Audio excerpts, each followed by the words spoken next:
Hi, this is Diana Southall, Small Business Catalyst. I'm here to talk to you today about the 4 steps to get the right people in the right jobs.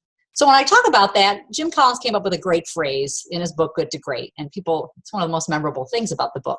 So it's about how you need to get the right people doing the right things and then making sure they're done right. And isn't that really what management is all about? So in order to do that, we usually think we need to get the right people, but I'm here to tell you that you've got it backwards. You want to start with defining what the right things look like in your business. So what are the job roles, responsibilities, and results you need?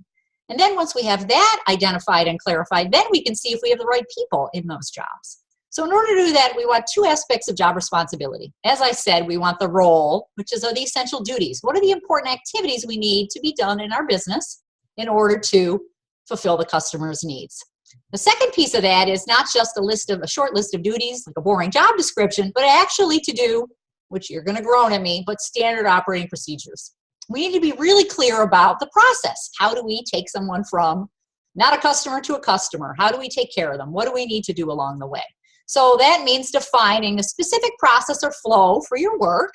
And it also means to really be specific. What do I need to do? When do I need to do it? Who do I do it for?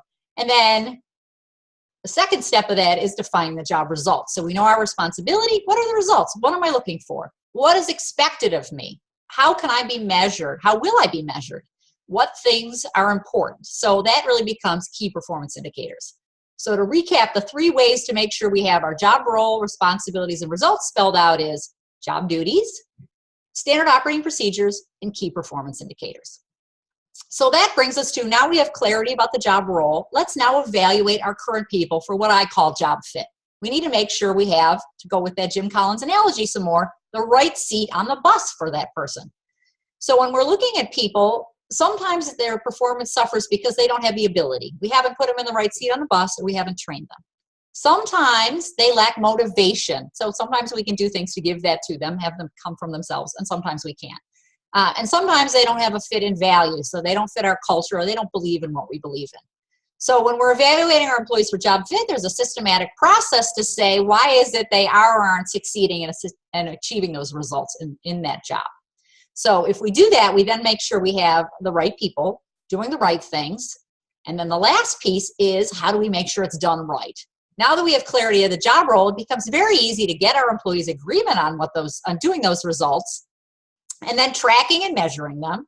And then as we get that performance feedback, we coach and train, and we give them feedback that says, do more of this, do less of that. So that's the 4 pieces: define the job responsibility, define the results, evaluate our employees for job fit, and coach them for accountability and results. So if you'd like to get started on that process to build your team to make sure you have the right people in the right jobs, I have a handy little template. You can just download it below. It's a 1-page form that allows you to map out your current team, and then you can figure out where you can get started for coaching for maximum impact. I call it the People Performance Profiler. Just click the link below, and you can get started. And I'll see you on my next video. Bye.